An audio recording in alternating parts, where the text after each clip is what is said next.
Tamsin learned early that some women move through life unnoticed, and in certain castles that can feel almost the same as being safe. For 22 years, she served in silence. She carried cups, wiped corridors, gathered trays, and kept her head down under orders that were never kind. She watched her own name be swallowed by the rhythm of the royal house until it became nothing more than another shadow in the back of the castle. To everyone else, she was just a low-caste omega, useful enough for hard labor, invisible enough not to bother anyone. But not to Zephyr. When he was still young, before he became king, he found her among the flowers in the greenhouse, where the scent of the petals softened the weight of duty, and the world seemed to pause for a few precious moments. He was a prisoner too, even if he was surrounded by luxury, promised to a bride he had never seen, pressured by rigid parents, suffocating under duties that left no room for what he truly felt. And it was there, among the warm moisture of the leaves and the silence of the roses, that the two of them recognized each other as if they had been waiting for one another all along. She calmed him when he seemed on the verge of breaking. He looked at her as if she were the first truth the castle had ever denied him. What grew between them was fast, intense, and impossible to fake. But the kingdom had no place for a love like that. Zephyr was forced to marry. Tamsin kept serving. And what had once been a promise became a memory, then a secret, then pain. Now, years later, she was humiliated in front of everyone, accused of hiding forbidden letters and thrown out of the castle as if she had never belonged to anything there. As she passed through the corridor, someone shouted loud enough for everyone to hear, "Useless Omega!" The words struck Tamsin like a sharp blow to the chest, leaving her throat tight and her stomach dropping, while the queen only watched from above with the cruel calm of someone who knew the humiliation had already done its work. But what Queen Isadora did not know was that Zephyr had still left something for her. Something hidden. Something that could change everything.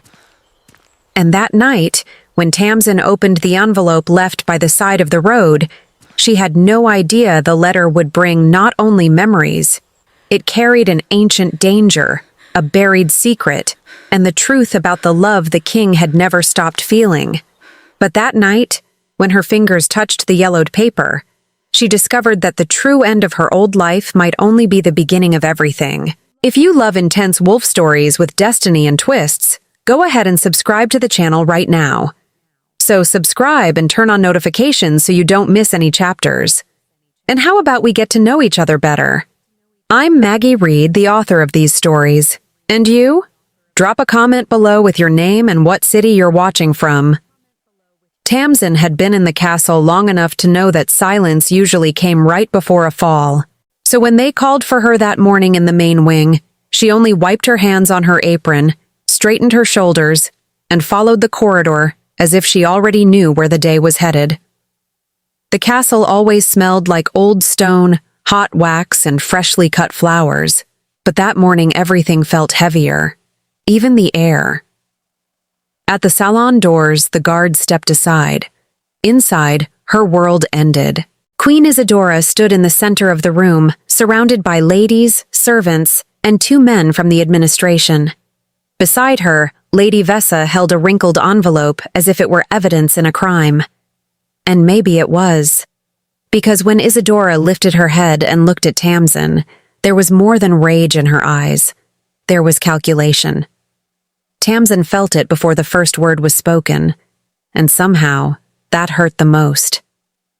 "Tamsin of Ashfan," the queen said, her voice too clean for the cruelty in it. "You are being accused of keeping private correspondence from the royal house for 22 years.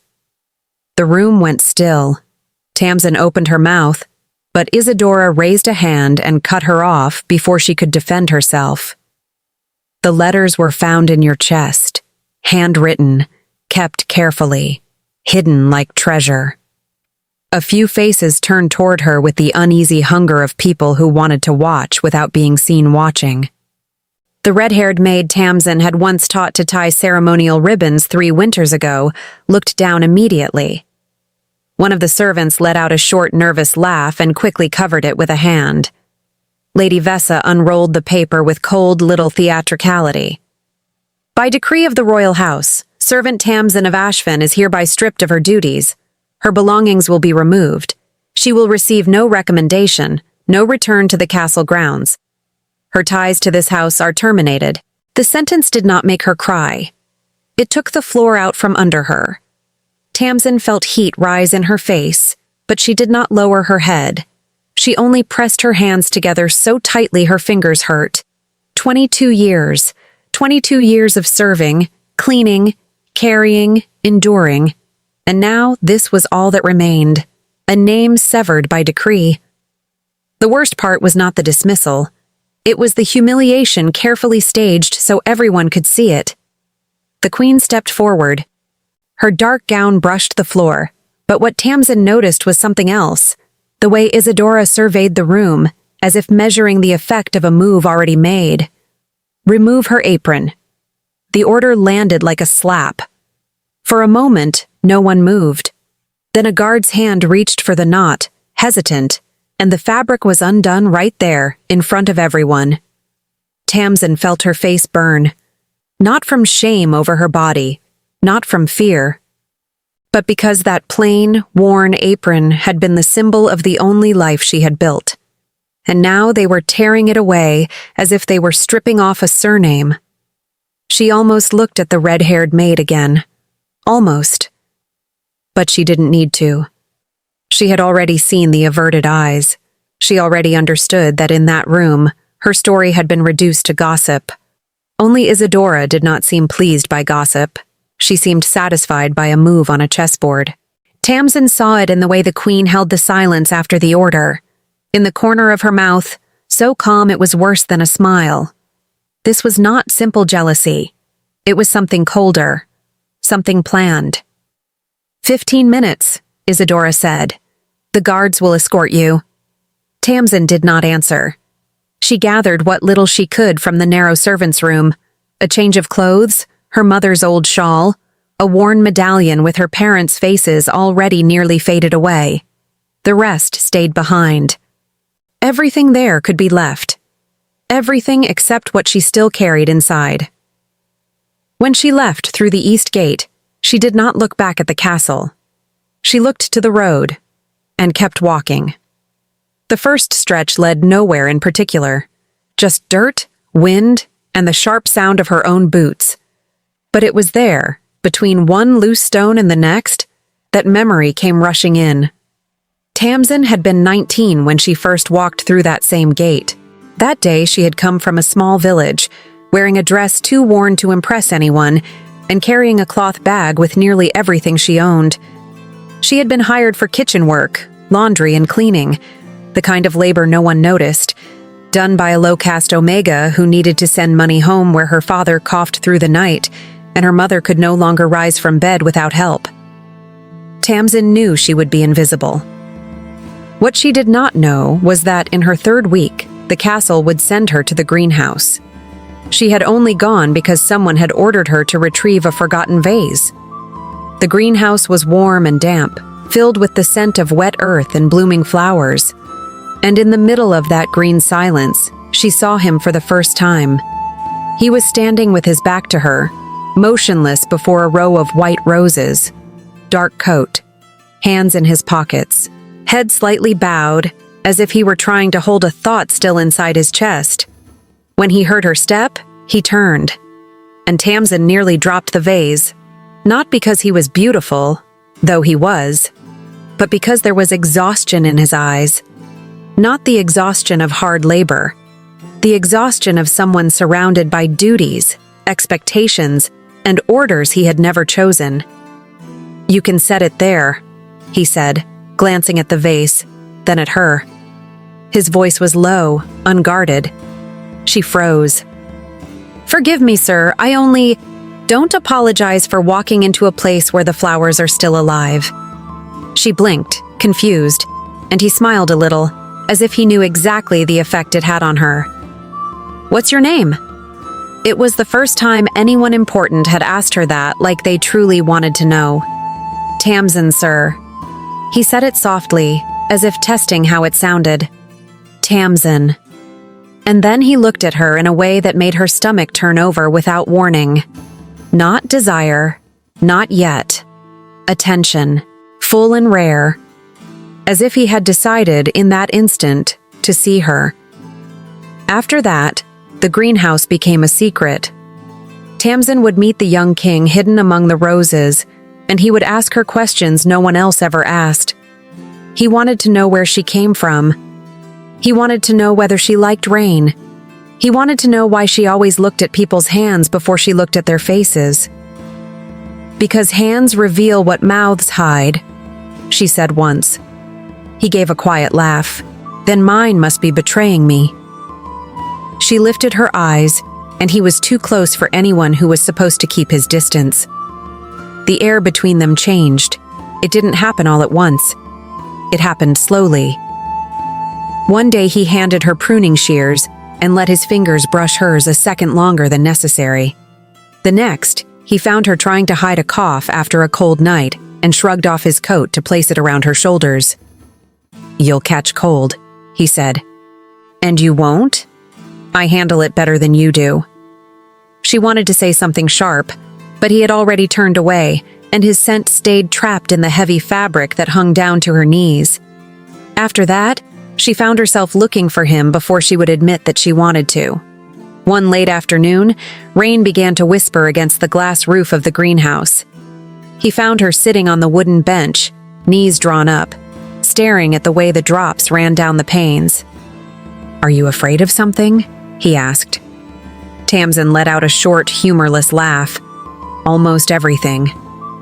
He sat beside her without making a scene of it. "Me too." She turned to look at him, and that was when he said it, with the calm honesty of someone who had already stopped pretending. "When I'm here, it feels like I can breathe." Tamsin didn't answer. She only felt the words settle inside her chest like heat. That day he didn't kiss her. He only touched his forehead to hers for a brief, almost shy moment, as if telling her without speaking that he was there, that she wasn't alone, that someone had finally seen her. And that was enough to change everything. The road beneath Tamsin's feet turned rougher, and she had to step around a stone to keep her balance. Her body hurt, but the pain was simple. Much harder was carrying the next memory. She pressed the medallion in her pocket, and the greenhouse came back again, months later, when he called her name in a voice so low it made her heart beat wrong. "Tamsin." She turned. He was a few steps away, caught in the golden light of late afternoon, his face tight with the expression of someone who had spent all morning fighting something he couldn't name. "I have to leave for a while," he said. The world stopped breathing. "For how long?" He didn't answer, and in that silence, she understood enough to feel fear. Still, he touched her face with the tips of his fingers, as if memorizing the moment had become urgent. "No matter what happens after this," he murmured, "you were the only true thing I had in this place." Tamsin wanted to tell him he was wrong, that she was just a servant, a low-caste omega, a hidden necessity in a place where the powerful pretended not to feel. But he kissed her before the thought could finish. It was a brief kiss, trembling, almost painful in how restrained it was. And yet it felt like the whole world had shifted. After that, he was gone. Not long after came the announcements, the duty, the marriage to the woman who would never step into the greenhouse.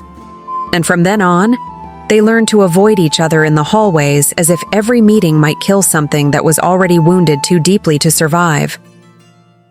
Tamsin kept walking until she saw the abandoned farmhouse in the distance. Her legs gave out a little when she reached the crooked porch. She sat on the floorboards with a long breath, her body finally demanding a pause. Only then did she notice the envelope tucked between the frame and the warped wood. She knew that handwriting. Her heart beat once, hard enough to hurt. The letter was there like a hand reaching across time. Tamsin picked it up with trembling fingers, ran a nail along the edge, and opened it slowly. She expected to see his name, but the first line stole the air from her lungs.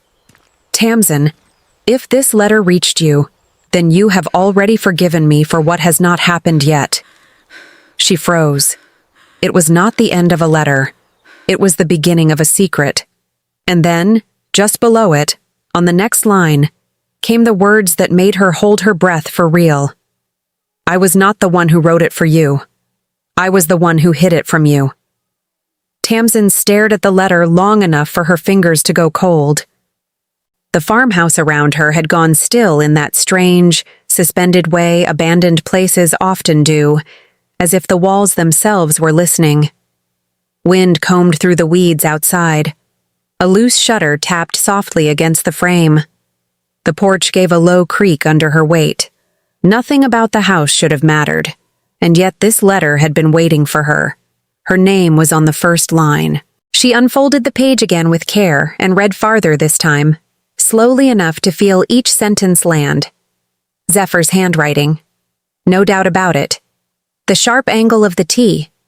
The long, deliberate sweep of the Y. The way his ink pressed harder at the end of certain words, as if his hand had tightened there. She knew that writing the way she knew the weight of his gaze on her skin. The first lines did not apologize. They warned. He wrote that someone had been watching the greenhouse for months. Someone had known about their meetings long before their secret ever reached the halls. Someone had been waiting for a chance to turn private joy into public damage. Tamsin's throat tightened. Then she read the next line, and her chest gave a painful little squeeze. I have spent 22 years pretending not to remember your face. She stopped breathing for a moment. The letter went on. He wrote that he had failed at forgetting her every single day. That silence had not meant absence. That each time he tried to speak, the castle seemed to close around him a little tighter. That the marriage had never changed what he felt. It had only made everything more dangerous. Dangerous. Tamsin looked up from the page and stared at the empty room as if the answer might be sitting somewhere in the dust with her. But the room offered nothing back. Just one crooked chair, a table with a broken leg, and the hush of a place that had been abandoned long before she arrived. Then, from behind the house, came a loud metallic clang. Tamsin jerked so hard the letter almost slipped from her fingers. A second clang followed, then a muttered curse. She folded the letter once and tucked it inside her coat before crossing to the back door. The porch boards groaned under her step. Outside, afternoon light spilled over a half-collapsed shed and a line of rusted tools leaning against the wall like they had given up on standing properly. Another clang. Tamsin rounded the corner and nearly laughed in pure disbelief. A man was wrestling a bucket lid off a broken rain barrel with all the dignity of a fox trying to open a locked trunk. He was broad-shouldered, dark-haired, and very clearly losing a fight with metal. One boot was unlaced. His sleeve had been rolled up only halfway. His face wore such deep, offended concentration that Tamsin had to press a hand to her mouth to keep from laughing outright. He looked up. She froze. He froze too. Then the lid slipped from his grip, bounced off the barrel, and hit his shin. He swore under his breath. I absolutely hate this farm. Tamsin stared at him. He blinked once, as if only then remembering people existed beyond his immediate suffering. You're not the farm. No, she said carefully. I'm not. Good. He rubbed his shin and stood straighter, though not by much. That would have been awkward. Despite everything, a laugh slipped out of her. The man's eyes widened as if she had just performed some rare magical feat. Excellent! She laughs. That means I'm not dying alone out here. Tamsin folded her arms. Should I be concerned that you're here at all? Deeply. He tapped a hand against his chest with exaggerated seriousness. I'm Marrow, allegedly useful, occasionally alive, frequently wrong. She gave him a long look. Marrow. That's the one. He pointed at the barrel. For the record, that thing attacked first. Tamsin glanced at the rusted wreckage and then back at him. It appears to have won. Marrow clutched his chest like she had wounded him in the soul. Cruel, and after I brought offerings. He lifted a sack from the ground. Bread, apples, carrots, and 2 jars clinked softly inside. Tamsin narrowed her eyes. "Who are you?" Marrow looked at her with solemn patience. "That is a very dangerous question. I once answered it honestly and lost a month of peace." Something in his tone made her smile again, though her chest still felt bruised from the letter hidden under her coat. Marrow noticed. Of course he did. And, apparently satisfied with her as a person, he nodded as though they had reached an understanding. "Ah," he said. "There she is. The smile. Good. I was worried I'd have to bury you somewhere poetic." "I might still bury you first." "I respect that in a woman." Before she could answer, a sharp whistle cut through the air. Both of them turned. 2 riders had appeared on the road beyond the fence, their horses slowing as they approached the property line. Tamsin's stomach tightened at once. The first rider wore black and silver, castle colors. The second rider was Lady Vessa. Tamsin went rigid. Of course. Because apparently the day had not yet exhausted all possible methods of humiliating her. Lady Vessa looked at the farmhouse, the broken fence, the overgrown path, and Tamsin standing there with her coat buttoned over a secret.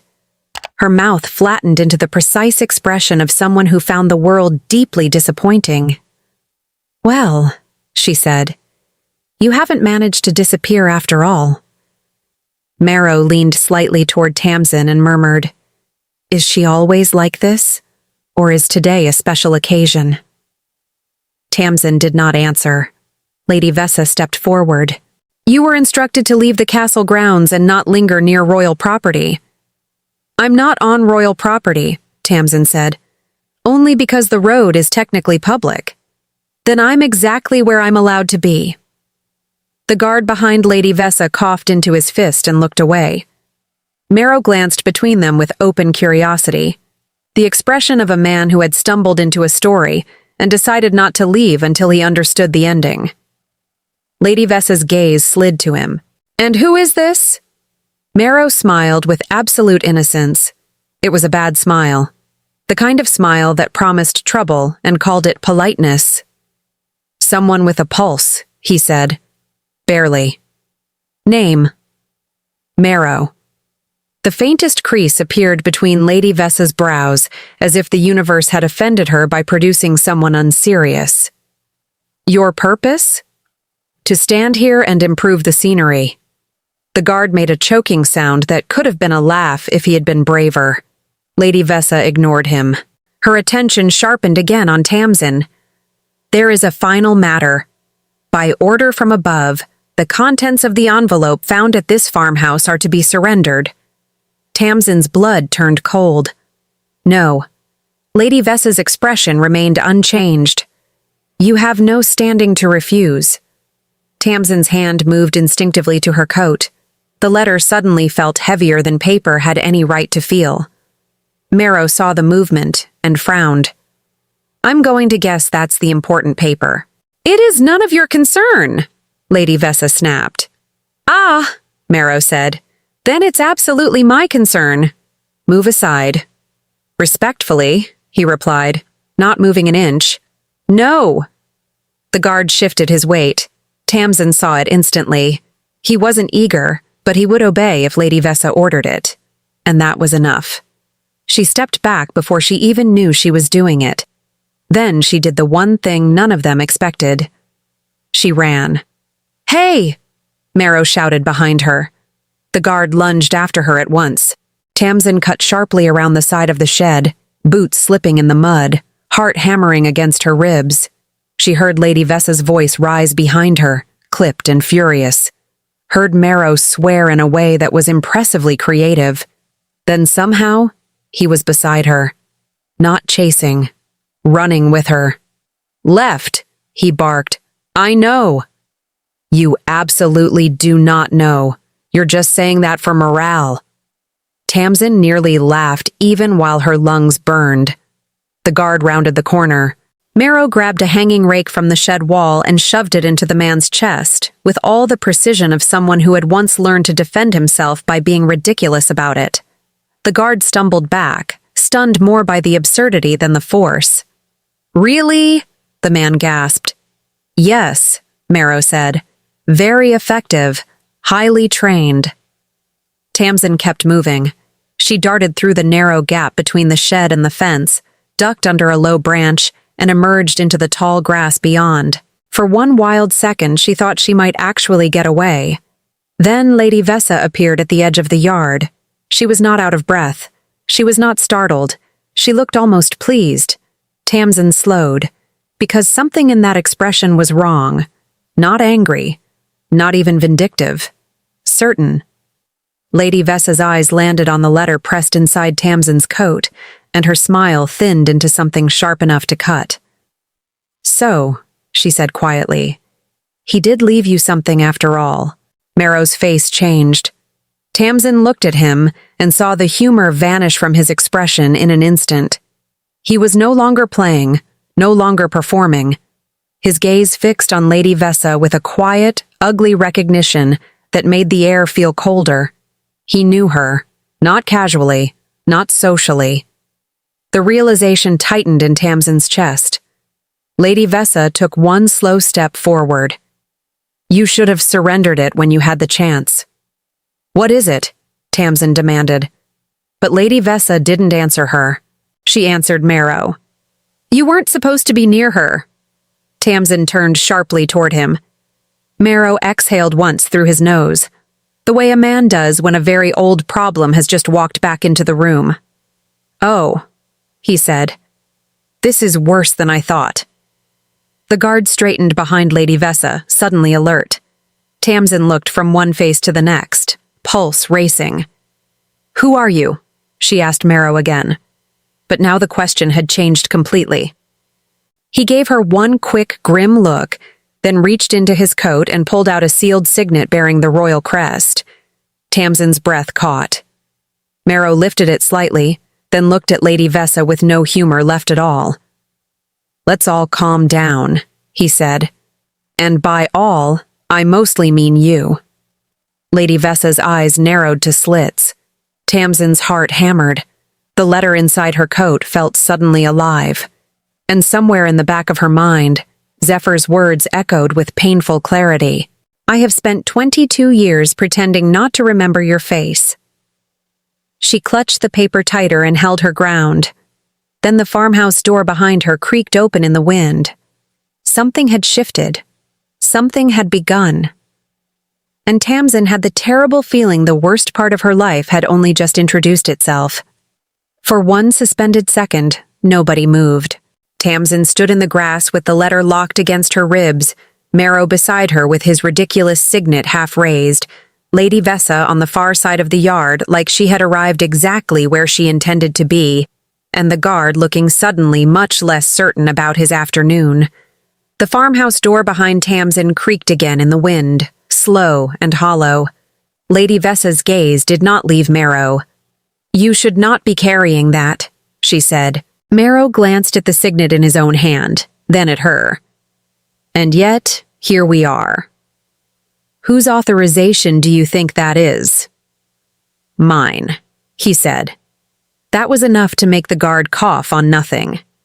Tamsin almost asked him what that meant, but Lady Vessa spoke first, her voice turning sharper with every word. "This matter is no longer yours." Marrow smiled thinly. "Funny. That seems to be your favorite sentence."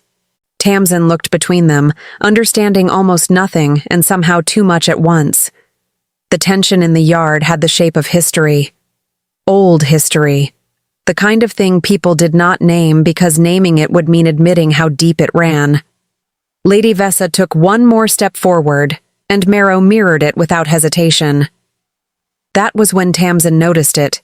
He was positioning himself between her and the road, not dramatically, not in a way meant to be seen, just naturally, the way a wall gets placed where a storm is expected. She hated how much that affected her. A gust moved through the grass. The afternoon smelled suddenly of rain. Lady Vessa's eyes narrowed. The Queen will not appreciate delays. Marrow gave a dry smile. The Queen has spent the entire day demonstrating that appreciation is not her strongest skill. The guard barked a surprised laugh and immediately looked ashamed of it. Tamsin almost did too. Lady Vessa's jaw tightened. Take your nonsense elsewhere. That would be difficult, Marrow said. It travels with me. There was another beat of silence. Then Lady Vessa said very calmly, Bring her. Tamsin's stomach dropped. The guard straightened as if he had been waiting for permission. Marrow's posture changed at once, every ounce of comedy leaving his face. Oh no, he said. That's a bad version of this. The guard moved first. Marrow moved faster. He caught the man's wrist, twisted, and used the guard's own momentum to send him stumbling sideways into the fence. It wasn't a brutal strike. It was quick, efficient, almost irritating in how little effort it seemed to take. The fence rattled, the guard cursed, and Tamsin stared. Marrow looked over his shoulder at her. Run. She did. She tore through the tall grass toward the road, the letter still tucked safely inside her coat. Her lungs burned almost immediately, but the panic gave her speed. Behind her, she heard Lady Vessa's voice snapping commands and the guard crashing through the weeds. Then another sound cut through the noise. A whistle. Short, sharp, familiar. Tamsin skidded to a stop. From the far side of the road, another rider was approaching at a canter. Dark horse, dark coat, familiar posture. For one impossible heartbeat, she thought her mind had mistaken grief for sight. Then the rider dismounted. Zephyr. He looked older than in her memory, of course. Harder around the mouth, broader in the shoulders. His hair was a little longer at the temple, the silver at his collar more visible than it had been 22 years ago. But the moment his eyes found hers, the years collapsed. Everything in her went still. He took one step toward her, and then stopped, as if he had hit a wall only he could feel. Tamsin could not breathe. His gaze dropped to her coat, to the hand clenching the hidden letter, to the dirt on her skirt, the heat in her face, the fight still rattling in the grass behind her. Then his eyes lifted back to hers. The look in them was not surprise. It was pain. Marrow, he said, without turning. Marrow, who had just emerged from the weeds looking deeply offended by the state of the world, raised a hand. I know. Before you ask, this is all going poorly. Zephyr's mouth twitched once, just barely. It was not a smile, but it was close enough to make Tamsin's chest ache. Then, Lady Vessa saw him. Her expression changed so fast it was almost invisible, but Tamsin caught it. The calculated calm sharpened.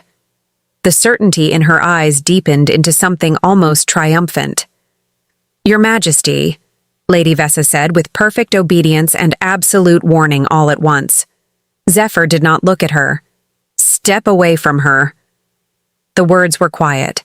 The effect was not. The guard straightened.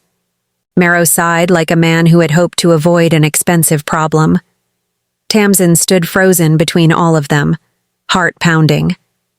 Zephyr finally looked at the letter again, still hidden against her ribs, and something hot flashed in his eyes. You opened it. It was not a question. Tamsin swallowed. You left it. I hid it, he corrected. The distinction mattered. Before she could answer, Lady Vessa took one smooth step forward. If I may, Your Majesty, this is a matter best handled by the household. Zephyr's gaze cut to her at last. That was when Tamsin saw it. Not anger, recognition, not of her, of the trap. Household, he repeated. Lady Vessa kept her voice even. She stole from the crown. The guard looked between them, clearly realizing he had arrived in the middle of something far above his pay grade. Marrow muttered, This is one of those moments where I'd like to remind everyone I'm extremely replaceable. Zephyr did not take his eyes off Lady Vessa. Did she? That one question changed the air. Lady Vessa held still. The evidence was clear. Was it? The silence that followed was very small and very dangerous. Tamsin did not understand enough of the exchange to know what it meant, only that Zephyr was suddenly no longer looking at the matter as a husband, or even a king. He was looking at it like a man who had just found the edge of a deeper lie, and Lady Vessa knew it. Her composure held, but just barely. "Your Majesty, I was acting on the Queen's instructions." There it was. The name landed in the space between them like a stone dropped into deep water. Zephyr's expression tightened. The Queen. Not Isadora in person, not here, but her reach, her direction, her hand on every piece of this. Tamsin saw something shift in him then. A small internal movement. A decision being made somewhere behind his eyes. He reached out, not toward Lady Vessa, toward Tamsin. His hand stopped just short of her wrist, as if he was asking permission without words. The gesture hit harder than any touch could have. Tamsin looked down at his hand, then up at him, and gave the slightest nod. He touched her wrist. The contact was brief, warm, careful, and it nearly undid her. "Are you hurt?" he asked quietly. No one else seemed to exist in that instant. Not Lady Vessa, not the guard. Not Marrow, who was leaning against the fence with the pained expression of a man watching a memory turn into a disaster. Tamsin shook her head. Zephyr let out a breath he seemed to have been holding for years. Lady Vessa's voice cut back in. "Your Majesty, the Queen requested—" Enough. The word was soft. Lady Vessa stopped anyway. Zephyr turned his head slightly, not quite facing her. "You will return to the castle." The guard straightened. Marrow's eyebrows climbed into his hairline. Tamsin felt the whole scene tilt. Zephyr looked back at her. "You will come with me." Her pulse stumbled. "Zephyr." The use of his name slipped out before she could stop it. It landed between them like something fragile and sacred. His eyes changed, not because it was public, because it was real. For a moment, no one spoke. Then Marrow, with astonishing timing, muttered, "Well, that was emotionally significant." Tamsin nearly choked. Even Zephyr's mouth twitched again, though this time the effort was visible. Lady Vessa turned her head slowly toward Marrow with a look that promised future suffering. Marrow lifted a hand. "I'm supporting the mood."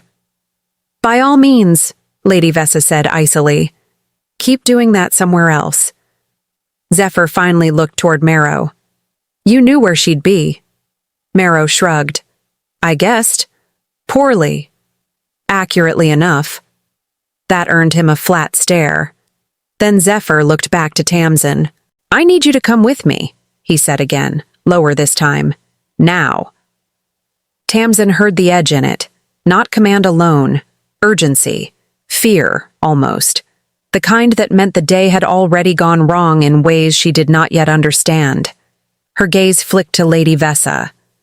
The woman's face was unreadable again, but her eyes were fixed on Zephyr with that same careful certainty Tamsin had seen in the salon at the castle. This was not a simple confrontation.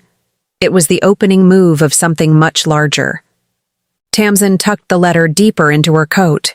Then she climbed onto the horse behind Zephyr. And as the animal turned back toward the road, she saw Lady Vessa watching them go with the expression of someone who had not lost anything at all. Only paused. The ride back to the castle felt longer than the road out. Tamsin sat rigidly behind Zephyr, one hand gripping the edge of his coat, the other pressed over the letter hidden beneath her own. The horse moved fast enough to blur the hedges and trees along the road, but not fast enough to drown out the sound of his breathing or the quiet tension in his shoulders. He had not spoken since they left the farmhouse. Neither had she. The silence between them was not empty. It was crowded. With years. With things neither of them had said. With the memory of a greenhouse and rain against glass and a kiss stolen before the world had finished forming the sentence that ended their lives. At the castle gates, the guards let them through at once. Of course they did. That was another kind of cruelty. The castle never forgot who belonged. Inside the east corridor, the air changed. Cooler, drier, heavier with polished stone and polished secrets. Tamsin felt the old ache of the place settle into her ribs the moment she crossed the threshold. Zephyr did not stop until they reached a side hall that led toward the old archive wing. Only then did he dismount and offer a hand down to her. She almost ignored it. Then she took it. His palm was warm, calloused in places she had not expected.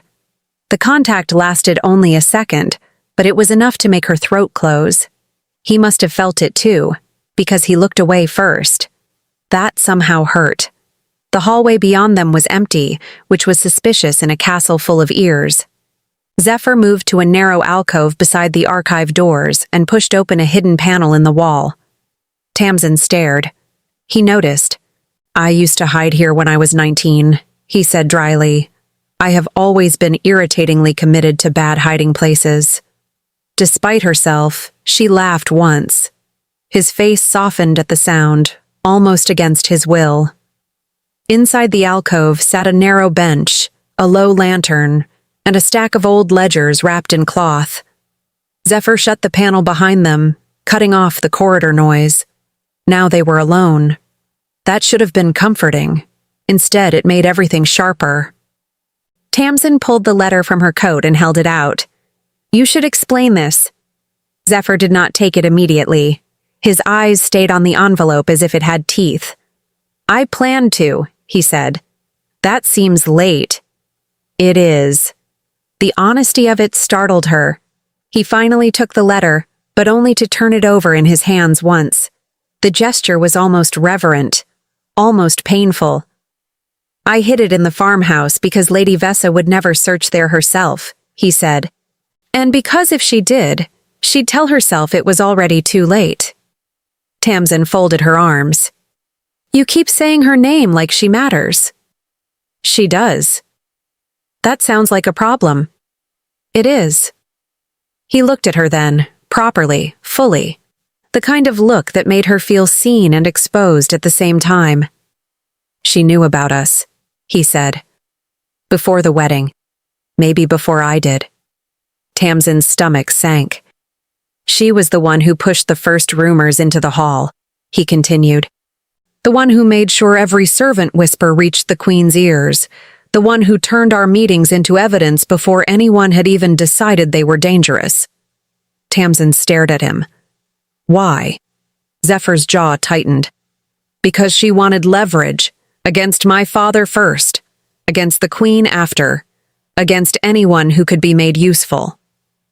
That landed with a slow, nasty weight. Not jealousy. Power. Lady Vessa had not exposed them because she hated love. She had exposed them because she understood what love could cost when it belonged to someone important enough to break. A sound at the hidden panel made them both go still. Zephyr moved instantly, one hand lifting slightly as if he would protect her without making it obvious. The panel opened. Marrow poked his head in. Tamsin blinked. Marrow looked from her to Zephyr and back again, then held up a sack. "I brought bread. And pears. And, for reasons I'm still unhappy about, a key." Zephyr exhaled through his nose. "Of course you did." Marrow stepped inside, closed the panel behind him, and dropped the sack onto the bench. "Before anyone accuses me of poor planning, I should mention I had to bribe a kitchen maid, distract 2 guards, and tell a perfectly respectable lie about a goose." Tamsin stared. "A goose?" "It was a very convincing goose." Zephyr rubbed a hand across his mouth, which only made Marrow look more pleased with himself. "I can't leave you 2 alone for 5 minutes," Marrow said, "because one of you will brood, and the other will look like she's deciding whether to bite somebody." Tamsin lifted a brow. "I can do both." "I know. That's why I respect you." Zephyr shot him a look. "Why are you here?" Marrow pointed to the key on the bench. "Because the East Archive door has been sealed from the outside, which is mildly suspicious. and because Lady Vessa is currently speaking to your mother in a voice that suggests damage control." That made Zephyr go still. "Mother is with her?" "Mm-hmm." Tamsin's pulse quickened. The Queen, involved, watching, or worse, directing. Zephyr's face hardened in a way she had not seen before, not even at the farmhouse. "Then this has gone beyond us." "Has it ever been about anything else?" Marrow asked. The humor in the question was dry, but underneath it there was a serious edge. Tamsin noticed. Marrow was not just funny. He was observant. He knew when to soften a room and when to pull a blade of truth from his sleeve. That made him more dangerous than he looked. Zephyr took the key. "What did you hear?" Marrow leaned against the wall and considered the ceiling as if it were helping him think. That the Queen is furious. That she thinks someone leaked the old correspondence on purpose. That Lady Vessa says the girl can be handled once the archive is secured. Tamsin went cold. The girl, not her name. Zephyr's hand curled slowly around the key. Marrow looked at Tamsin, and for once the humor slipped. "You should know something," he said more quietly. "This didn't start today. The letters, the farmhouse, the reason Lady Vessa is moving now." Tamsin's throat tightened. "What do you mean?" He hesitated, which was unlike him. Then he said, "I think someone has been waiting for the right moment to use your name against the throne." Zephyr's gaze sharpened. "Who?" Marrow shook his head. "That's the problem. I don't think it's just one person." The room seemed to narrow around that. Tamsin looked at Zephyr, at the tension in his jaw, at the way he held himself like a man trying not to let a storm show on his face. All at once she understood that the letter had not been a rescue. It had been a trigger. Something had already begun moving before she ever opened it. Zephyr crossed to the archive door, inserted the key, and paused with his hand on the latch. He looked back at her once. "Stay close," he said. Tamsin stepped toward him. "I'm not the one leaving." That earned her the faintest hint of a smile. Then he opened the door. The archive beyond was dark, cold, and much too quiet. And from somewhere deep inside the room, a voice said, calm as a knife, "I was beginning to think you wouldn't come." The voice from the archive did not belong to Lady Vessa. That was Tamsin's first thought. Her second was that the room had gone colder the moment the words landed in the dark. Zephyr did not move at first. Neither did Marrow. The three of them stood at the threshold while the shadowed shape inside the archive waited as if it had every right to be there.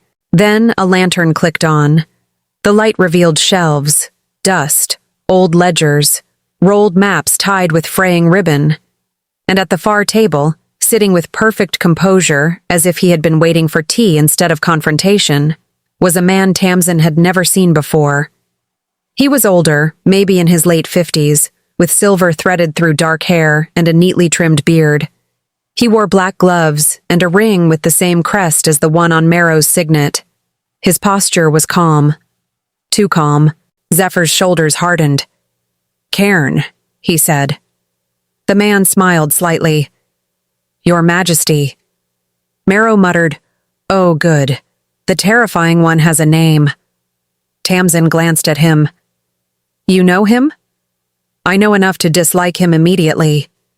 Cairn ignored the exchange and looked at Tamsin with open interest, the kind that felt less like curiosity and more like inspection.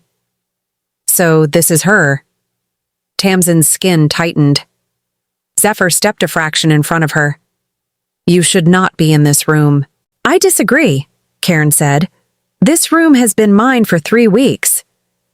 The sentence landed like a dropped plate. 3 weeks. Marrow's face changed. "That is inconvenient." "You think?" Cairn folded his gloved hands. "I was sent to secure records after the Queen became aware of leaks. Certain older correspondence. Certain names." His gaze moved back to Tamsin. "Including yours." Tamsin's pulse jumped. My name is not in royal archives. Cairn's smile thinned. It is now. Zephyr's voice went flat. What did you do? Not what you think. Cairn tilted his head. Although I do appreciate how quickly everyone arrives at the worst version of me. Marrow snorted. That's because you wear it well. Cairn did not rise to the bait. His eyes stayed on Zephyr. Your mother asked me to remove any material that could destabilize the household. I did more than that. Zephyr's jaw tightened. You planted the letter. I preserved it, Cairn corrected. There is a difference. Tamsin stared. You hid it for 22 years? No. Cairn's expression turned faintly amused. I hid it from the wrong people for 22 years. The room seemed to tilt. Tamsin looked at Zephyr. He was staring at Cairn with the kind of stillness that came before a storm. You knew, Zephyr said. Cairn shrugged one shoulder. I suspected, long before the marriage, long before the rumors. But suspicion is not proof, and proof is expensive. Marrow crossed his arms. You're speaking in riddles because you enjoy the sound of your own voice. I am speaking carefully because everyone in this room has reason to be afraid. The way he said it made Tamsin's stomach turn. Careful people were dangerous. She had learned that in the castle. Cairn stood and walked slowly to the shelf behind him. He removed a ledger, opened it, and turned the pages with unsettling ease. You were not the first servant to vanish from the East Wing, he said, nor the first correspondence to disappear from royal storage. Someone has been building a pattern. Tamsin went very still. Why? She asked. Cairn closed the ledger softly. Because your name is attached to a succession clause. Silence hit the room hard. Marrow blinked. I'm sorry. Attached to what now? Zephyr's face changed. Tamsin saw it at once. Not surprise. Recognition. Something in him had already known this shape, even if he had never spoken it aloud. Cairn watched him carefully. There it is. Zephyr said nothing. Tamsin's voice came out quieter than she intended. What succession clause? The older man's gaze shifted to her. One created before your work contract, before the marriage, before the Queen ever had a chance to remove you from sight. Zephyr turned sharply toward him. Don't. Cairn ignored him. There is an old rule in the royal line, one that was supposed to remain buried. If the king's first bond is ever broken by outside interference, enough, Zephyr said, and the words cracked with real force. Even Marrow straightened. Tamsin looked from one man to the other, heart hammering. First bond? Cairn gave her a small, almost pitying look. You mean you were never told? Zephyr took one step forward. I said enough. Marrow put a hand up. All right. I'm going to interrupt before somebody here says something tragic and ancient. That is my formal contribution to state security. Cairn studied him with mild contempt. You were never qualified for state security. No, Marrow said, but I am excellent in crisis. That somehow was enough to lighten the room by a fraction. Tamsin almost laughed, though her throat was too tight for it. Then Cairn reached into the ledger and pulled out a folded page. He did not hand it to Zephyr. He handed it to Tamsin. Every instinct in Zephyr's body seemed to flare at once. Do not touch that. Tamsin looked at him. Why? He did not answer. So she took the paper. The moment her fingers touched it, a thin pulse of warmth flickered under her skin. So quick she might have imagined it if not for the way Zephyr went utterly still. Tamsin stared at the page. It was a birth record. Old, faded, official. Her name was on it, and beside it, in the margin, written in another hand, matched to the king's line by lunar decree. Her breath stopped. Marrow made a low sound. Well, that's not ominous at all. Cairn watched her carefully. You were never just a servant. Tamsin looked up sharply. No, I was an Omega from the lowest caste. And yet, he said, your blood was recorded. Zephyr's hand had curled around the back of the nearest chair so tightly the wood creaked. Tamsin stared at him. Did you know? His answer came too slowly, and that was answer enough. Something inside her cracked open, but not all the way. Just enough to let in cold air. Cairn saw it, and for reasons Tamsin could not yet understand, looked almost satisfied. Marrow noticed too. You have the expression of a man who enjoys making people feel bad for a living. Cairn's eyes flicked to him. And you have the expression of a man who survives by being underestimated. Marrow gave a small bow. Finally, someone who understands me. Tamsin folded the paper carefully. Her fingers were shaking now, though she refused to let them show it for long. If this is true, she said, why hide it? Cairn answered before Zephyr could. Because once it is known, every hand in the castle will reach for you. That struck harder than she expected. Not because it was dramatic, because it was true. She looked at Zephyr then, really looked at him, and saw the strain in his face. The conflict. The knowledge he had not yet shared. The weight of it pressing in from all sides. And underneath that, something else. Fear. For her, that mattered more than the lie. Not enough to erase it, but enough to make her breath shaky instead of broken. Cairn closed the ledger. The Queen is trying to control the matter before the court learns what your existence means. Control? Marrow repeated. Interesting euphemism. It is the correct one. Zephyr stepped toward Tamsin, his voice low. We are leaving. She looked up. With that man in the room? Cairn smiled faintly. You wound me. Marrow leaned toward Tamsin. He means leave as in move, not emotionally abandon your own dignity, though I support both options. Zephyr gave Marrow a flat look, then held out his hand to Tamsin. This time she took it without hesitation. The room beyond the archive door was no longer dark. Someone had opened the corridor lanterns, and at the far end of the hall, Lady Vessa was standing perfectly still, watching them with an expression that suggested the game had already entered its next phase. Lady Vessa did not raise her voice. She never needed to. What an unfortunate discovery, she said, standing at the end of the corridor with her hands folded neatly in front of her. Marrow made a quiet noise of disapproval. I hate when people start with, what an unfortunate discovery. It always means they're thrilled. Tamsin's hand tightened around Zephyr's. Lady Vessa's gaze flicked to their joined hands for the briefest second, then back to Tamsin's face. You should not be wandering the archive wing, she said. Zephyr's tone was clipped. You should not be here at all. I was invited by Her Majesty. Of course you were.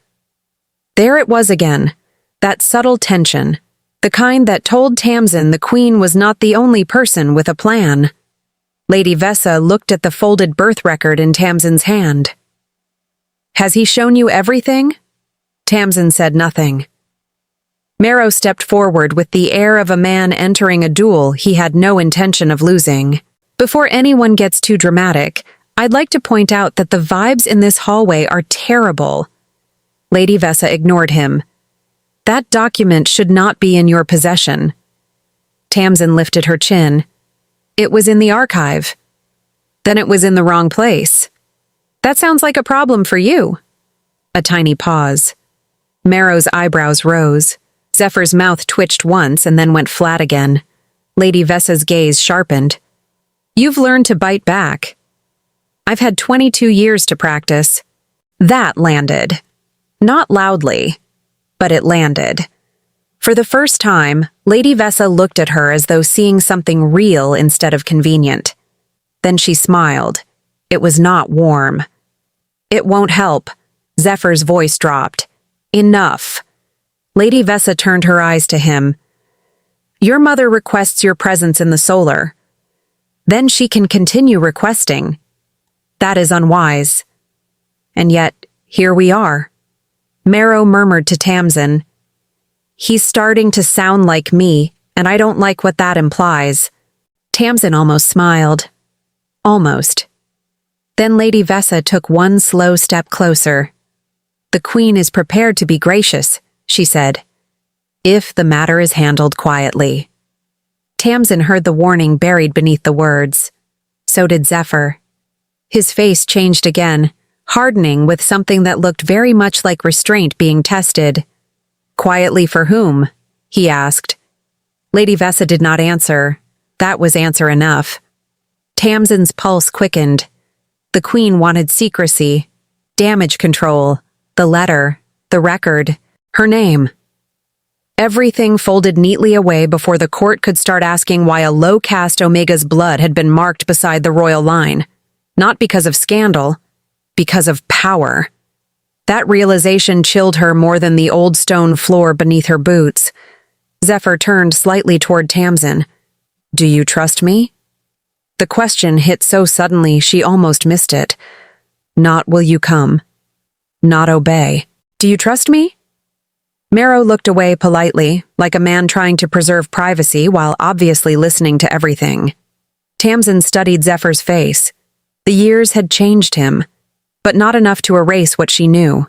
The exhaustion, the steadiness, the way he had once looked at her as if she were worth seeing. The answer came before fear could catch it. Yes. Something in him eased. Lady Vessa's eyes narrowed. "Then we're leaving this corridor," Zephyr said. "And we're doing it now." He guided Tamsin toward a narrow side passage. Lady Vessa did not move to stop them. That was what made Tamsin uneasy. When people like Lady Vessa stepped aside too easily, it meant they had already decided the next trap. They had not taken 3 steps before a pair of servants hurried around the corner, nearly colliding with Marrow.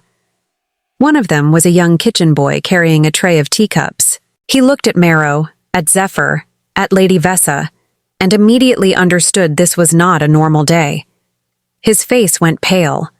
Then he bowed so fast a cup tipped, sloshing tea over the tray and onto his own sleeve. "Oh no," he muttered. "It's one of those hours." Marrow pointed at him. "Thank you, exactly." The boy looked up, panicked. "I'm sorry, I don't know where to go." "Left," Marrow said. The boy went left, straight into a wall. He froze, as if hoping no one had seen it. Marrow closed his eyes. Tamsin covered her mouth before a laugh escaped. Even Zephyr's shoulders shifted with the effort of not reacting. The boy, mortified, backed up 2 steps and nearly collided with Lady Vessa. At that, even she looked briefly offended by reality. "Clear the hallway," she snapped. The boy squeaked and fled. The absurdity broke the tension just enough for Tamsin to breathe again. Then the air changed. A deeper, older scent drifted into the corridor. Something like cedar, metal, and rain. Zephyr stopped. Tamsin felt it too before she understood it. A pressure in the bones. An awareness that made the skin at the back of her neck prickle. From the far end of the passage, another figure emerged, tall, broad, hooded in dark traveling cloth. His face was mostly hidden, but the room seemed to arrange itself around him the second he entered. Marrow muttered, "Oh, excellent. A new problem." Lady Vessa went still. Zephyr's entire body tightened. Tamsin looked from one to the other, confusion blooming fast and cold. The hooded man lifted his head. And when Tamsin saw the crest pinned beneath his cloak, she understood, with a sinking shock, that he had not come to deliver a message. He had come to collect one. The hooded man did not hurry. That was the most unnerving thing about him. Everyone else in the corridor seemed to be aware of the danger at once. Even the kitchen boy, who had only just escaped his own confrontation with the wall, was peeking from the far end of the hall with the expression of someone who had decided this was no longer a safe profession. Marrow shifted first. "I'm going to say this once, and then probably regret not saying it more firmly. I dislike the shape of this." Lady Vessa's mouth thinned. "You are not meant to be here." The man in the hood stopped at the center of the corridor and lowered his head slightly, enough for Tamsin to catch the gleam of silver at his throat. A royal crest, not the same as Zephyr's. Older. Her pulse kicked hard. Zephyr moved in front of her without thinking. That small gesture hit her almost as much as the sudden tension in the room. He did not turn to make sure she saw it. He simply placed himself between her and the stranger like the decision had been made long before his body got around to explaining it. The hooded man spoke at last. His voice was low and formal, but there was something sharp buried under the polish. By order of the Outer Council, the archive wing is to be sealed. Marrow gave a short laugh. The Outer Council really does love arriving after the mess is made. Lady Vessa shot him a look that could have cracked glass. Zephyr's jaw flexed. On whose authority? The man lifted a hand and offered a narrow scroll. Mine. No one moved. Tamsin noticed then that the seal on the scroll was already broken, which meant the order had been read before it had even reached them. A tiny, dangerous detail. Zephyr took the scroll and unrolled it just enough to read. His face gave nothing away, but Tamsin saw the muscle in his cheek tighten. He read it once, then again, and then he laughed, not because anything was funny, because the order was absurd. Marrow looked alarmed. That is the wrong kind of laugh. Zephyr handed the scroll back. You expect me to believe the archive wing is under quarantine because of a clerical concern? The hooded man did not blink. There are concerns about unauthorized blood records. Tamsin felt the hallway sharpen around her. Blood records. Her. Zephyr's voice went colder. And who issued this concern? The man's reply came after the briefest pause. Her Majesty. Lady Vessa did not react. That, more than anything, confirmed it. Marrow muttered, Well, there's the real problem. I was wondering when she'd stop pretending to be subtle. The hooded man's gaze slid to Tamsin. You are required to come with me. Tamsin's heart did not so much pound as hit. No, Zephyr said. The man looked at him. Your Majesty, I am under instruction. Then you are under poor instruction. Marrow made an appreciative sound. Oh, I like when he sounds like that. Lady Vessa turned her head slightly. You should keep your mouth closed. I would, Marrow said, if I thought anyone else here intended to. The hallway grew tighter by the second. Tamsin could feel it, the way all the attention had narrowed around her body, her blood, her name. She had spent 22 years being treated like a shadow. Now every important person in the castle seemed to have decided she was the center of a storm. That did not feel like honor. It felt like being hunted with paperwork. Zephyr folded the scroll and handed it back to the hooded man. Tell the Queen I will review any order through the proper channel. The proper channel has been closed. Then reopen it. The man's eyes flicked briefly to Tamsin. That may not be possible. The words landed wrong, not because they were threatening, because they were true. Tamsin turned to Lady Vessa, who had the look of someone already standing 3 moves ahead. What did you know? Lady Vessa's voice was smooth. I know this conversation is not helping you. That's not an answer. It is the only one you get. Before Tamsin could respond, the kitchen boy from earlier burst back into the hallway carrying a second tray, a towel over one arm, and the unmistakable expression of a man who had made one terrible decision too many. I found the tea, he blurted. Everyone stared. He looked down at the tray. Well, most of it. Marrow closed his eyes. God help me, I love him. The boy froze at the realization that he had entered the room with every powerful person in the castle in it. I was told to deliver refreshments.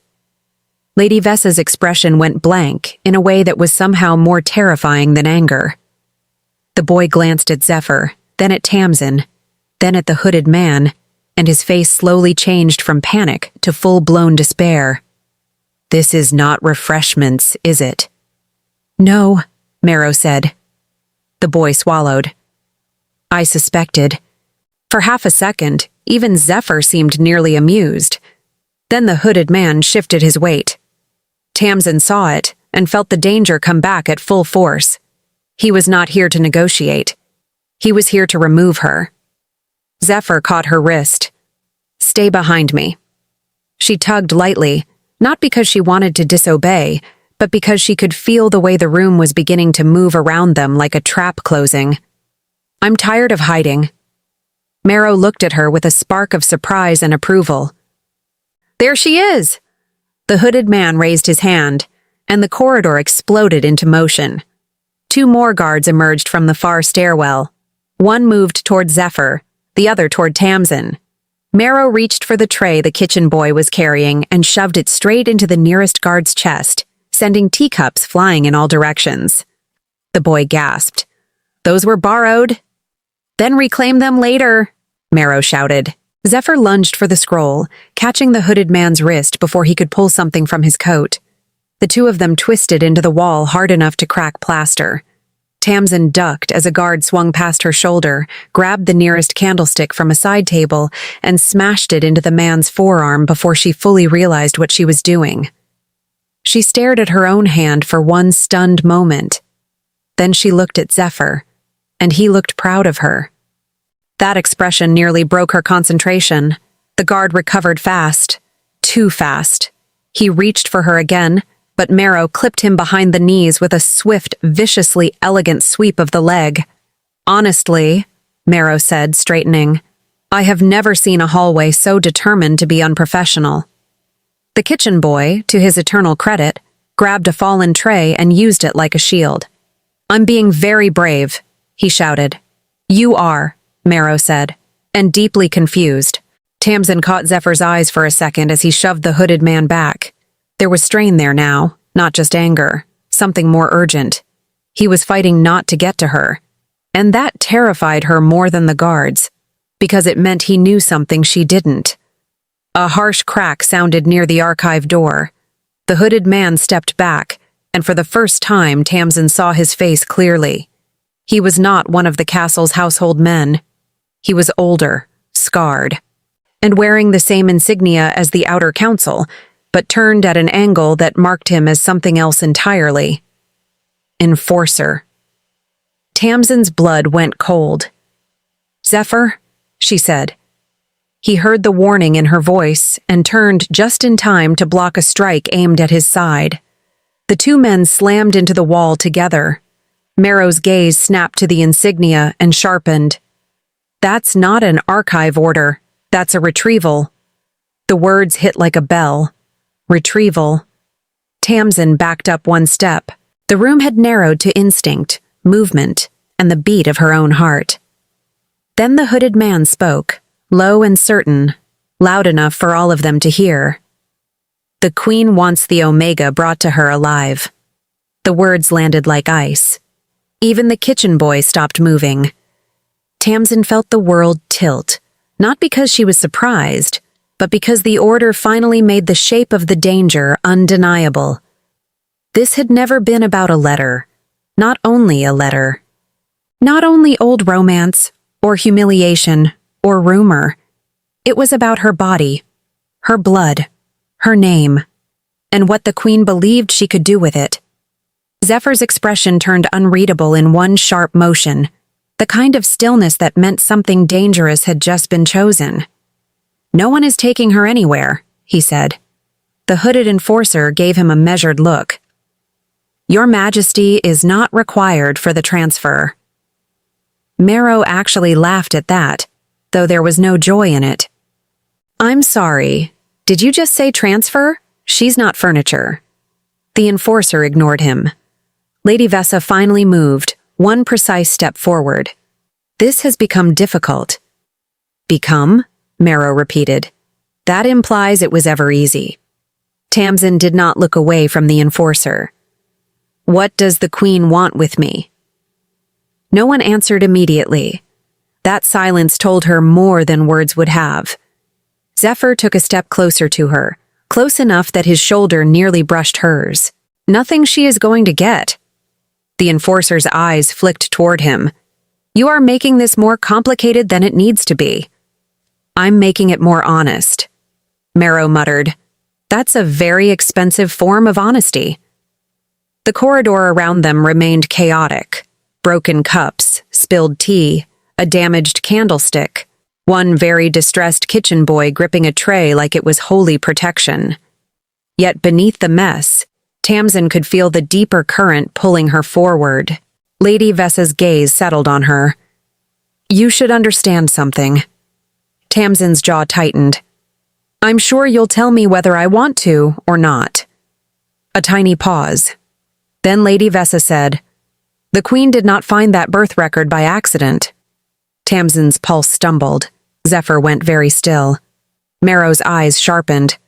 Ah, there it is. Lady Vessa ignored him. It was brought to her attention. Tamsin stared. By who? Lady Vessa did not answer, but she did not need to. Because the answer stood in the doorway behind them. Cairn. He looked untouched by the hallway's violence, immaculate despite the chaos, his gloved hands folded as if he had simply arrived for an unpleasant meeting instead of a confrontation. Tamsin felt something twist hard in her chest. Marrow made a soft, offended sound. Oh, I hate that I was right about him. Cairn's gaze moved calmly over the scene. You are all making this much louder than necessary. Zephyr's voice was cold enough to frost glass. You brought them here. I facilitated a resolution. That's a very elegant way to say betrayal, Marrow said. Cairn ignored him and looked directly at Tamsin. You are being moved because the Queen believes your existence is no longer containable. The phrase hit her strangely. Not because it was cruel, because it sounded like a problem statement. Tamsin folded her hands into fists. I'm standing right here. Yes, Cairn said. That is part of the issue. The enforcer shifted his stance. Zephyr stepped fully in front of Tamsin now, no longer trying to hide it or soften it. You're not touching her. Cairn studied him with a kind of exhausted pity. You never were going to give her up easily. Marrow's brows lifted. You say that as if it's the dramatic part. What is the dramatic part? The kitchen boy whispered, still clutching the tray. Marrow glanced at him. Honestly, you're doing great. Keep being confused. It's safer. The boy nodded once, visibly choosing survival over understanding. Tamsin could feel Zephyr's anger like heat beside her, but under it was something worse, fear, not for himself, for her. It made her chest ache in a way that almost hurt to breathe through. She looked at Cairn. Why now? Cairn's expression did not change. Because the Queen believes the line can be controlled before the court learns what it means. The line, Zephyr's line, her blood, the old rule, everything she still did not fully understand. The enforcer moved again, and Marrow immediately stepped sideways to block his path with absolutely no dignity and all the conviction in the world. If you take one more step, Marrow said, I will have to be wildly creative. The enforcer looked at him blankly. Marrow nodded. That was your chance to take me seriously. The enforcer's jaw tightened. Then the lights in the corridor flickered. Once, twice. Every head turned. A low vibration passed through the stone under Tamsin's feet. Zephyr felt it too. His hand found her wrist and held it firmly this time. Not restraining. Anchoring. What is that? Tamsin whispered. Cairn's face changed for the first time, just a fraction. Enough. Move, he said. No one did. The vibration came again, deeper this time. Dust drifted from the ceiling beams. Somewhere far below, a bell began to ring, one of the old ones, the kind used only when sealed passageways were opened or hidden chambers were breached. Marrow swore. That's not good. Lady Vessa's face went hard.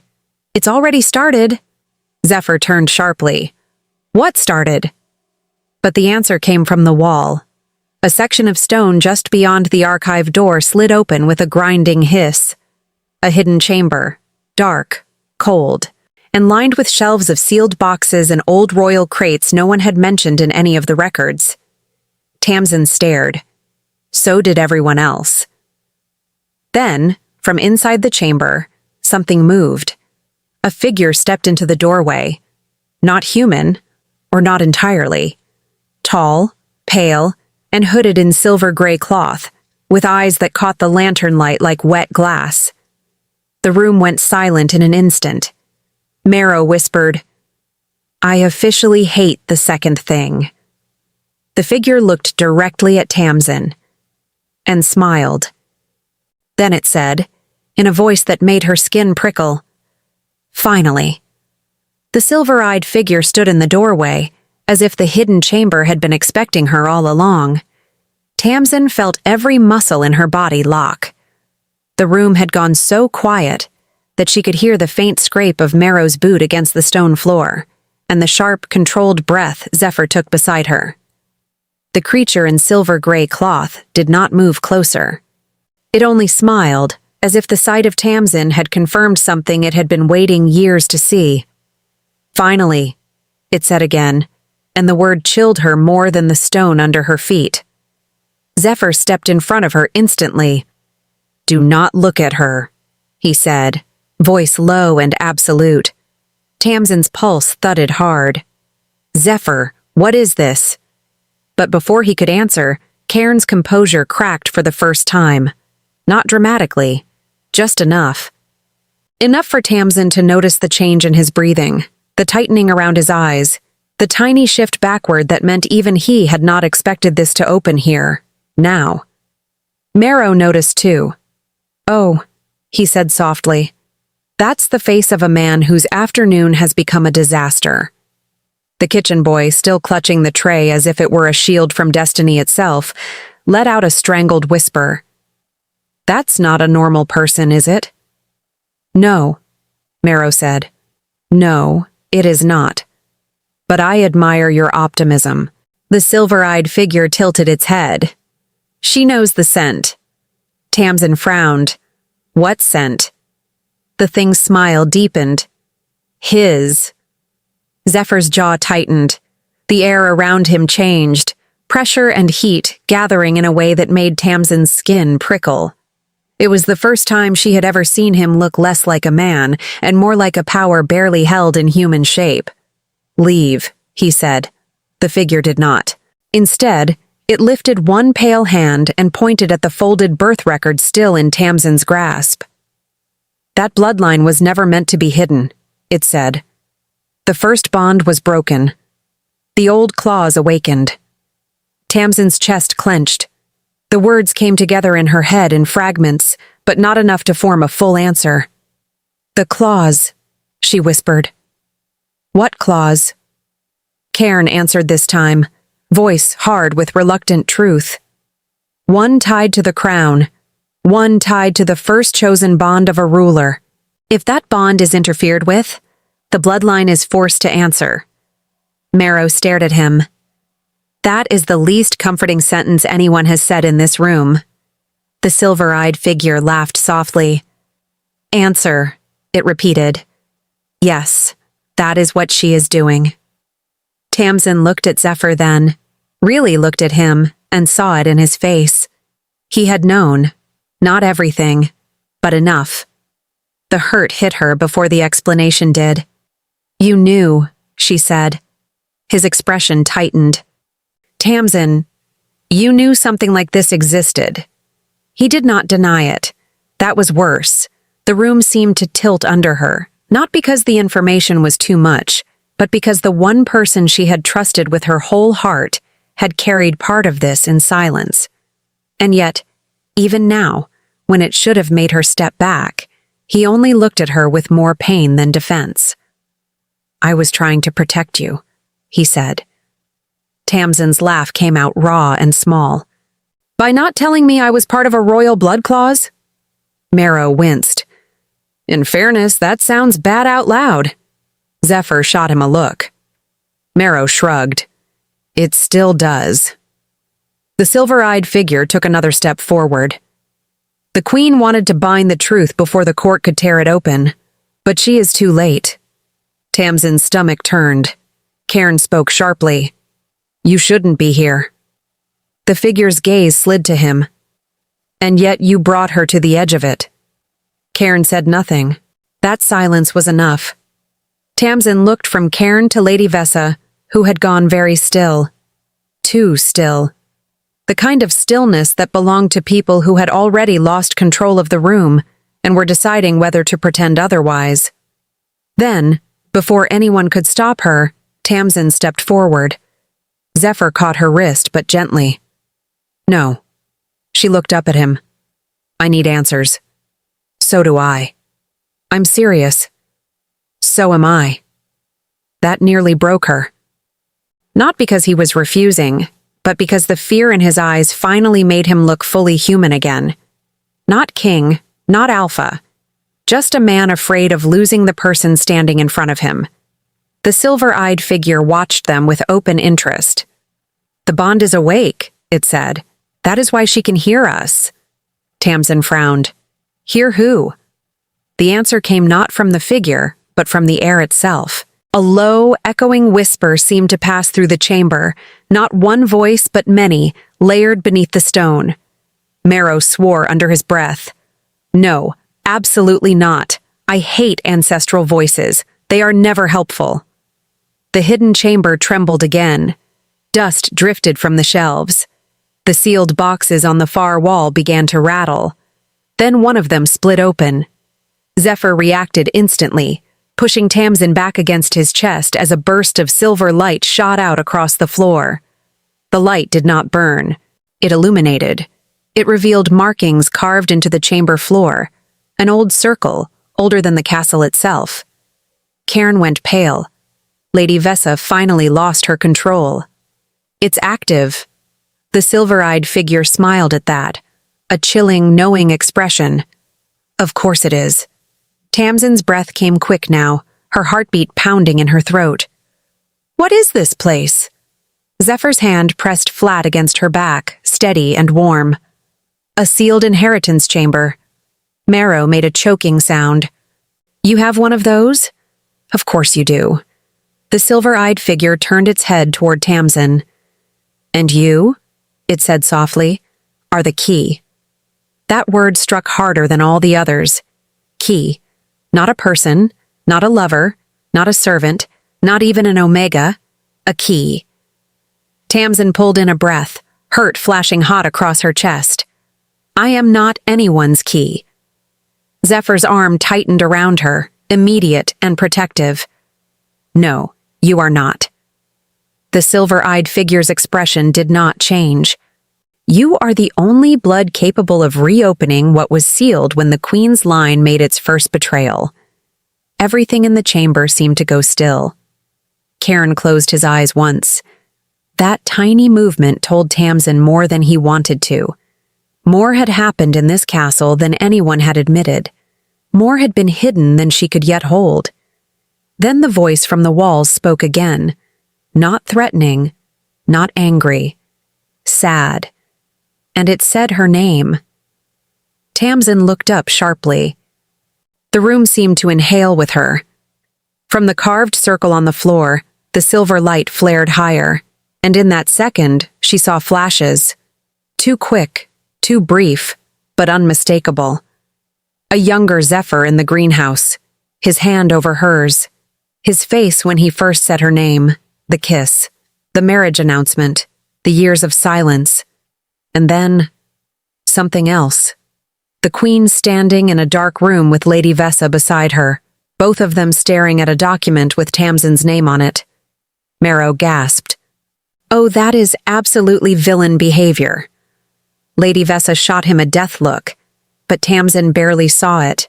Her whole world was narrowing to the flashes, to the realization that parts of her life had been arranged, watched, and moved by hands she never knew were touching her. She looked at Zephyr, and the hurt in her face must have been unbearable, because his own expression broke open at last. I was going to tell you, he said, voice rough. I just didn't know how to tell you before they used it against you. Tamsin swallowed hard. You should have trusted me. He flinched like she had struck him, and that told her everything.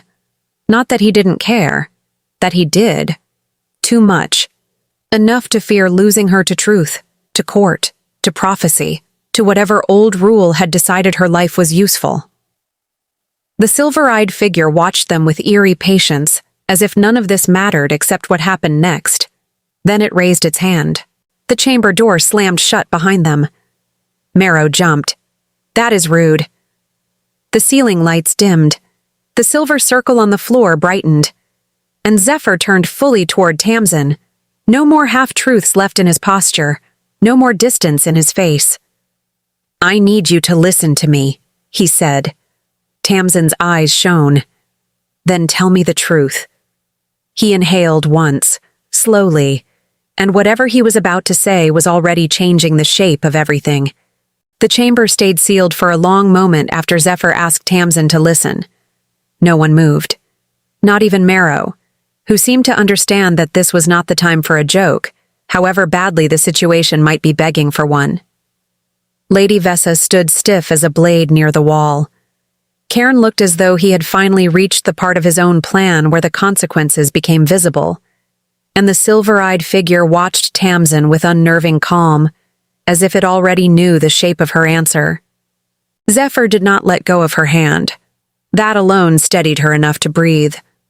The silver light in the floor circle pulsed once, low and cold. Tamsin could feel it in her bones, a strange tug beneath her skin, like the room had recognized her blood before her mind could decide what to do with that fact. She hated that feeling, hated the idea that her life could be held together by a rule older than her name. Still, she lifted her chin. Tell me the truth, she said.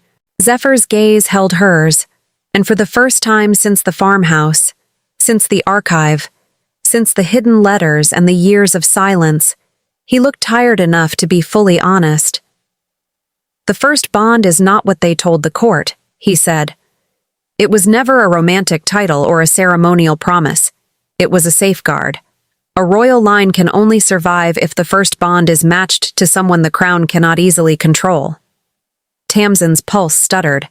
The silver-eyed figure inclined its head, approving. So it remembers.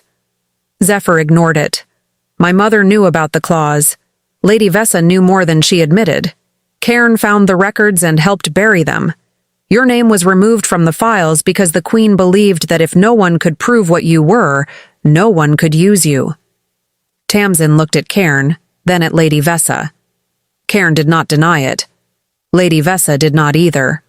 That was answer enough. The hurt that went through her was sharp and clean. It did not make her cry. It made her still. All those years, she said quietly, and I was a problem to be hidden. Zephyr's face changed. No, it's what you all did. His grip on her hand tightened once, not to stop her, but because he did not know what else to do with the pain he had caused.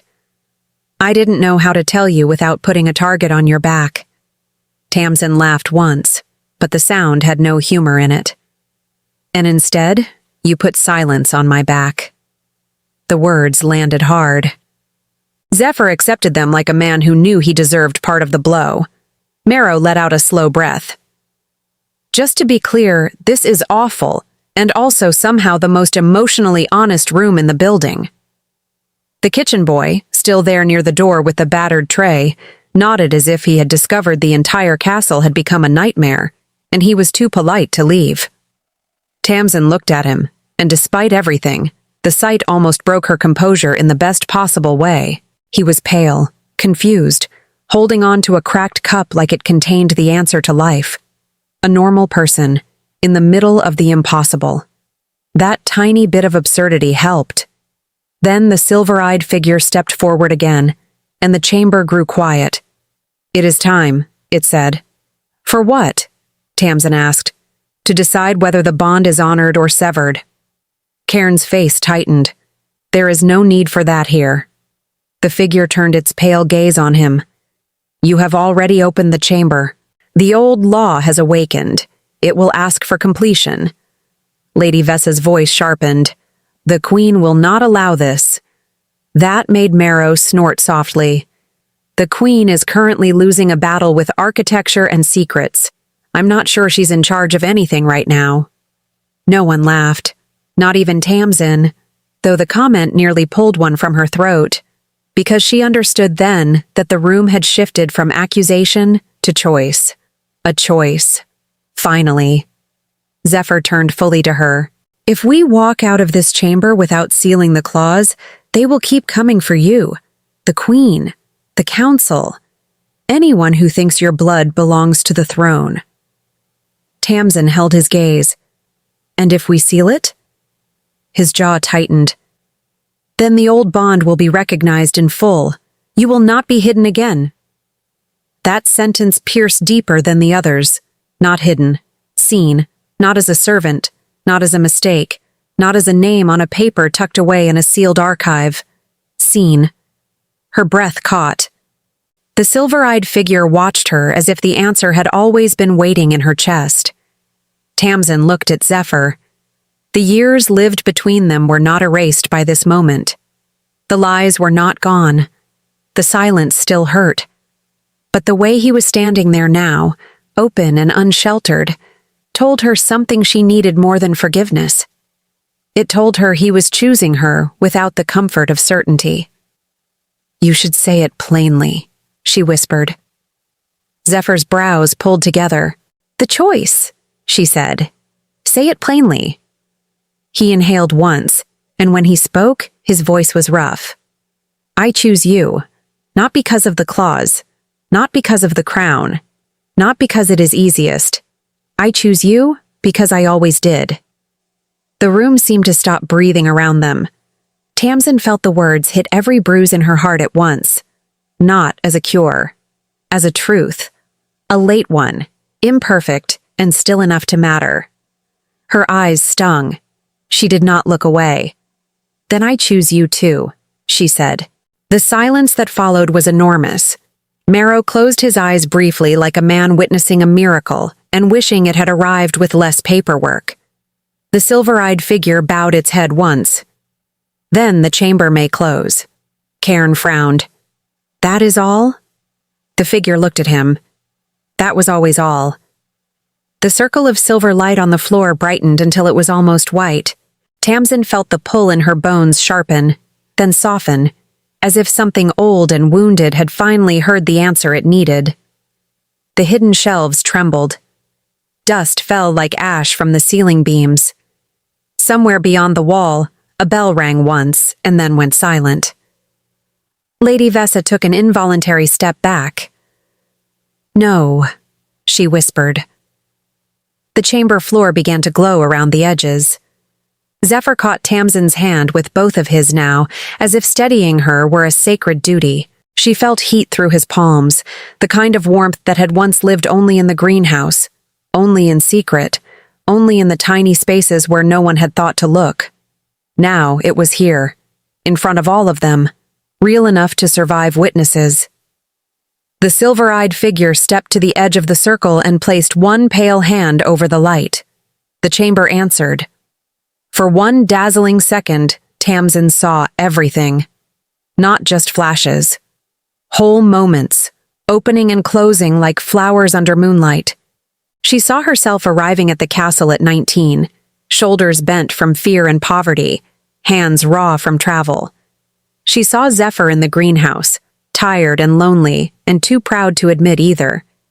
She saw the first time he called her by name, and the way her face lifted because no one had ever said it like it mattered. She saw the kiss they had shared before the world turned against them. She saw the letters hidden and carried and rewritten in silence. She saw Isadora, not as a jealous queen, but as a woman frightened of losing power she had built from family expectation and political necessity. She saw Lady Vessa as a loyal hand that had once made one compromise too many, and never found her way back from it. She saw Cairn, who had buried the truth because he believed secrets were safer than scandal, and discovered too late that secrecy itself was a form of cruelty. And then she saw the thing she had not known to ask. She saw that the queen had not wanted her destroyed only out of cruelty. She had wanted the claws sealed because the court would have used Tamsin's blood to challenge Zephyr's right to rule. The old bond, once revealed, would have turned her into a symbol, a bargaining chip, a weapon. Isadora had chosen cold containment over public disaster. It had still been wrong, still humiliating, still unforgivable in parts. But it was not simple malice. That truth settled into Tamsin like a stone dropped into water. Not absolution. Understanding. That made the hurt more human and somehow easier to carry. The light dimmed. When the vision faded, Tamsin was breathing hard, her fingers still locked around Zephyr's. The chamber had gone quiet again. The silver-eyed figure stepped back. The clause is sealed. Cairn exhaled once, long and brittle. Lady Vessa closed her eyes, and for the first time she looked less like a weapon, and more like a woman who had spent too long obeying fear. Tamsin turned slowly toward her. "You knew," Tamsin said softly. Lady Vessa opened her eyes. "I knew enough," she answered. "That is not the same thing." "No." Lady Vessa's voice was quiet now, tired. "It is not." That honesty surprised Tamsin more than any lie could have. The silence stretched. Then Zephyr spoke, and his voice was steady in the way only hard-earned truth can be steady. "What happens now?" The silver-eyed figure regarded them with a calm that felt ancient and oddly kind. "Now the hidden chamber sleeps again. The record cannot be used against her. The court will lose its leverage. The queen will have to choose a public story that does not destroy the crown. And the first bond, once acknowledged, cannot be undone by force." Marrow folded his arms. "That's convenient. It is law," the figure replied. "That is not the same as convenient either." The figure's mouth curved slightly, almost amused. "No, it is not." Tamsin let out a breath she had not realized she was holding. "And me?" she asked.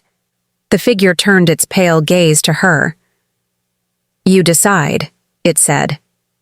"That is the one part no law can claim." A strange stillness settled in her chest. "Choose." She looked at Zephyr. The king. The man from the greenhouse. The one who had loved her, lost her, and carried her through all those years in silence because he had not known how to keep her safe any other way.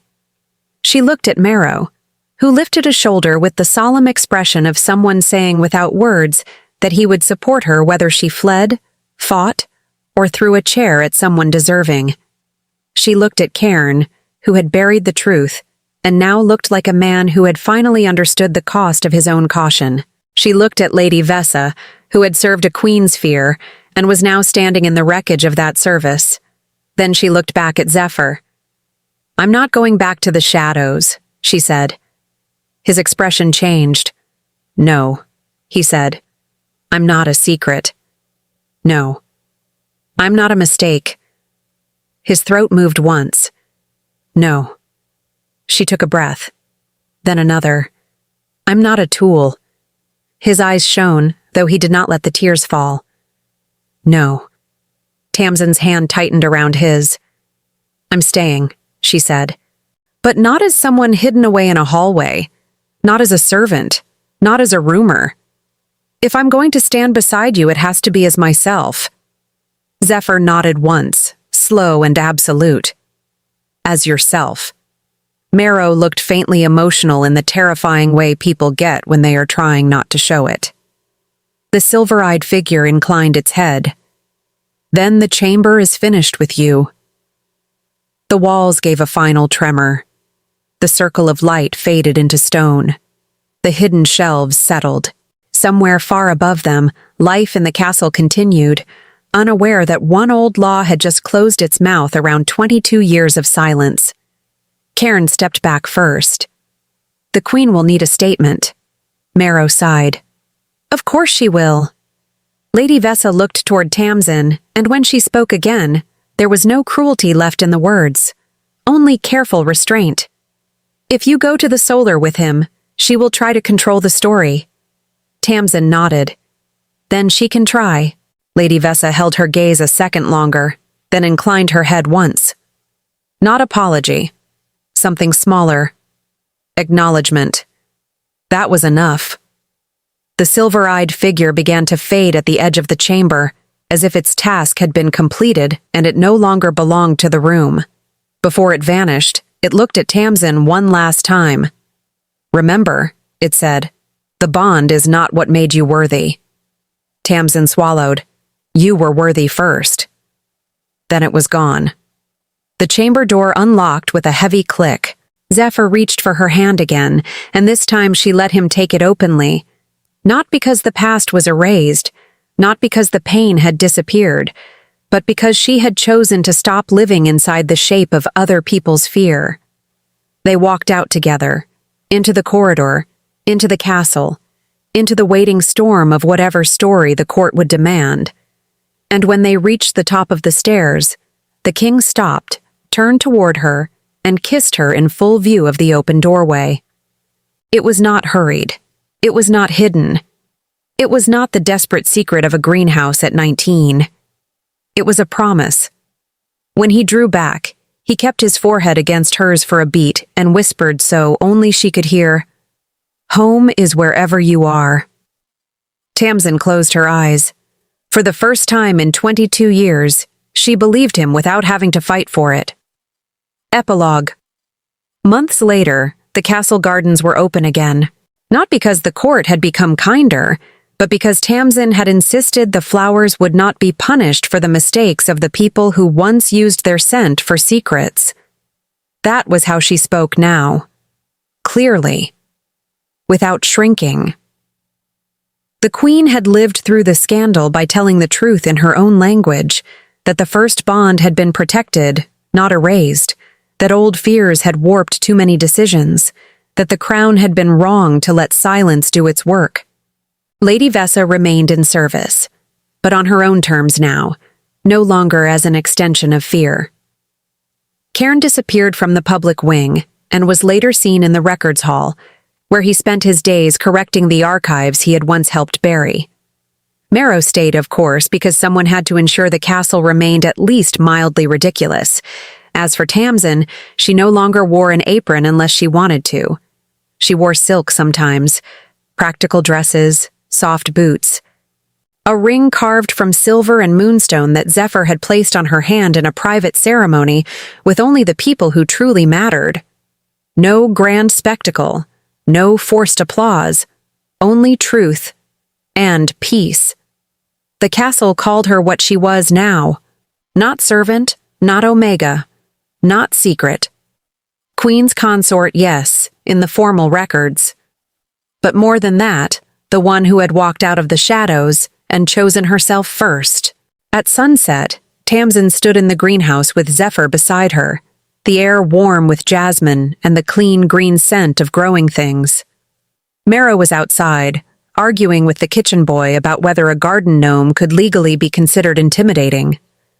The sound made Tamsin smile before she even realized she was doing it. Zephyr glanced at her. What? She looked at the flowers, then back at him. Nothing, she said. I was just thinking that this feels like home. His hand found hers. It is, he said, and this time she did not doubt it.